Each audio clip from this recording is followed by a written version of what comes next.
안녕하세요, 세이제입니다. 오늘은 여자와 금방 친해지는 의외의 방법에 대해서 말씀드려 볼게요. 구독과 좋아요, 알림 설정까지 해주실 거죠? 그럼 바로 시작할게요.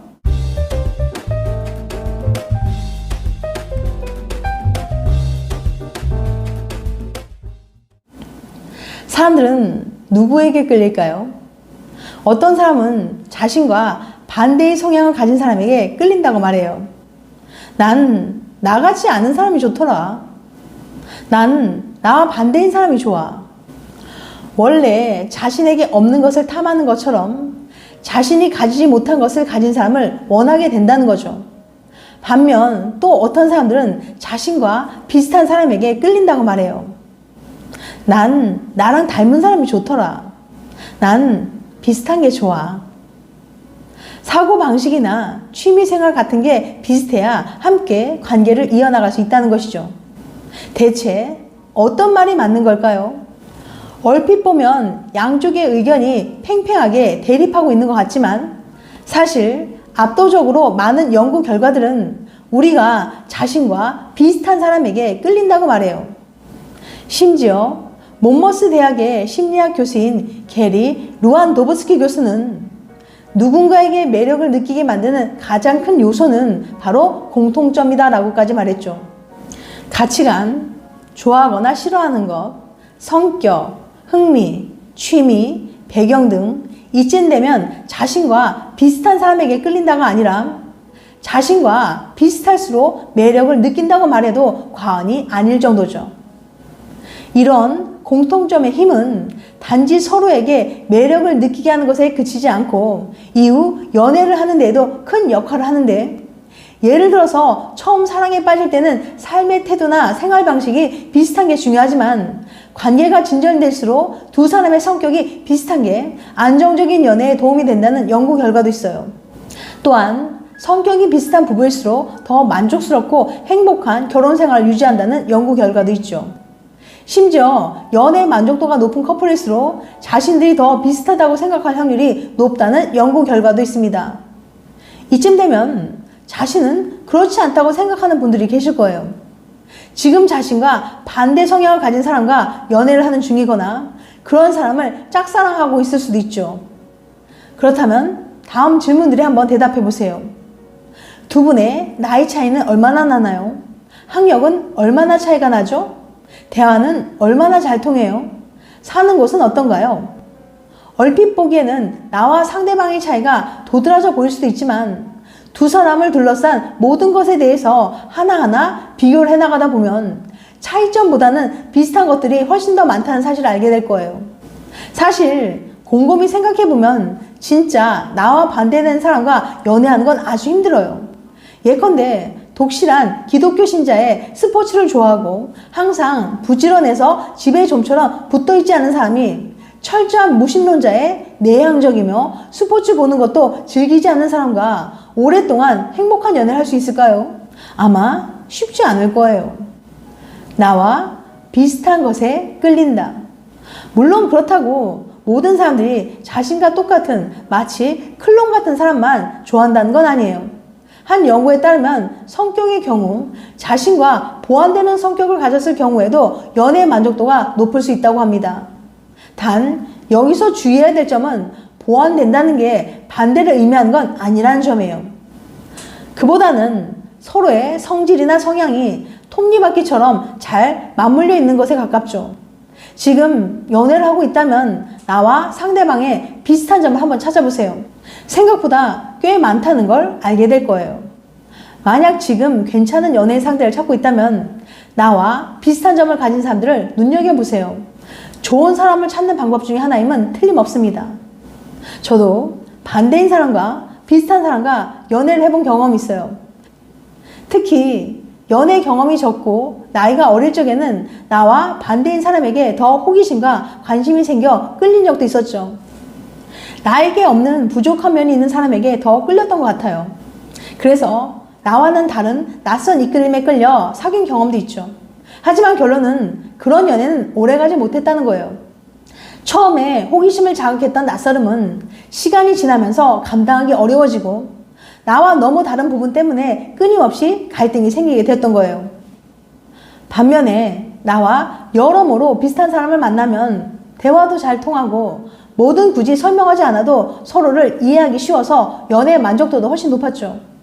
물론 개인들마다 취향이 다를 수는 있겠지만 더 오래가는 연애를 하고 싶다면, 오래도록 행복한 연애를 하고 싶다면 당신과 비슷한 사람을 찾아보세요. 공유의 즐거움. 심리학의 많은 연구들은 두 사람이 같은 생각을 공유하면 서로에 대한 친밀감이 증가한다고 말하고 있습니다. 앞서 비슷한 사람들끼리 끌린다는 연구 결과를 소개해드렸죠.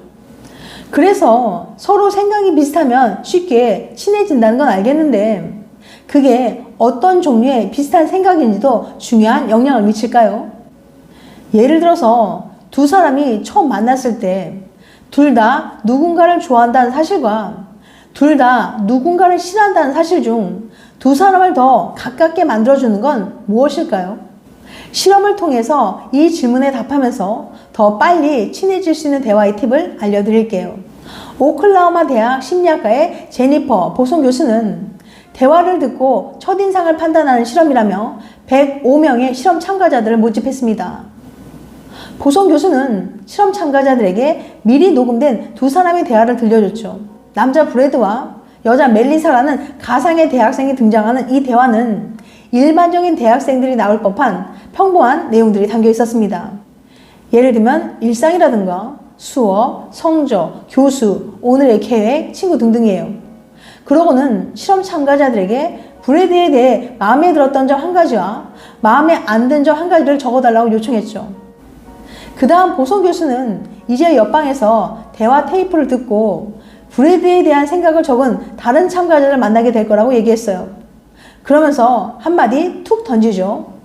A그룹에게는 제가 답변지를 미리 봤는데 두 분이 공통적으로 브래드의 성격이 마음에 든다고 쓰셨네요 라고 말했고요. B그룹에게는 제가 답변지를 미리 봤는데 두 분이 공통적으로 브래드의 성격이 마음에 안 든다고 쓰셨네요 라고 말했습니다. 즉 참가자가 써낸 답변지에 따라 A그룹에게는 상대방도 같은 걸 좋아한다고 말했고 B그룹에게는 상대방도 같은 걸 싫어한다고 말한 거예요. 그 다음 이 참가자에 대해 얼마나 가깝게 느끼는지 물어봤습니다. 어느 쪽이 더 친밀감을 느꼈을까요? 뒷담화로 친해진다. 옆방 참가자에 대한 친밀도가 같은 걸 좋아하는 사람일 때는 42점, 같은 걸 싫어하는 사람일 때는 63점으로 나온 거예요. 그러니까 실험 결과 같은 걸 싫어하는 사람은 같은 걸 좋아하는 사람에 비해 친밀도가 33%나 증가한 거죠. 특히 실험에서는 아직 얼굴도 못 본 사람에 대해 물어봤다는 걸 감안한다면 63점은 꽤 높은 수치예요. 보송 교수는 이 결과에 대해서 이렇게 설명합니다. 공통적으로 누군가를 싫어한다는 사실은 심리적으로 우리와 그들의 편을 나누어 친밀감을 증대시키는 효과가 있습니다. 또한 일반적으로 무엇을 좋아하는지보다는 무엇을 싫어하는지가 그 사람에 대해서 더 많은 걸 얘기해 주죠. 이러한 정보량의 차이도 친밀감에 영향을 미칠 거예요. 그리고 상대적으로는 무엇을 싫어하는지는 더 민감한 정보라서 서로 빗장을 풀고 더 빨리 친해질 수 있다는 장점도 있죠. 결국 사람은 대화를 통해 친해집니다. 누구와 어떤 대화를 하는지가 그 사람과 얼마나 친해질 수 있는지 결정하는 중요한 요인이죠. 특히 서로에 대해서 잘 모르는 소개팅 같은 상황이라면 이런 부분이 더 중요해요. 정말 마음에 드는 사람이 있다면 둘 다 안 좋아하는 무엇에 대해서 대화를 나눠보세요. 훨씬 더 가까워질 수 있을 거예요. 단 주의할 점이 있는데요. 싫어하는 걸 너무 강하게 이야기하면 오히려 역효과가 날 수 있어요. 상대가 뭘 저렇게까지 이야기하나 혹은 너무 나쁘게 얘기하네 라고 생각하게 될 수도 있거든요. 그래서 같이 싫어하는 걸 얘기할 땐 가벼운 뒷담화 정도가 좋아요. 난 이게 좀 별로더라 라는 수준이 적당하죠. 같이 좋아하는 건 강하게 말해도 상관이 없지만 같이 싫어하는 건 강도가 중요하다는 거 꼭 명심하세요. 지금까지 여자와 금방 친해지는 의외의 방법에 대해서 말씀드렸어요. 다음엔 더 재밌고 유익한 영상을 찾아뵐게요. 끝까지 시청해주셔서 감사합니다. 다음에 또 봬요. 안녕.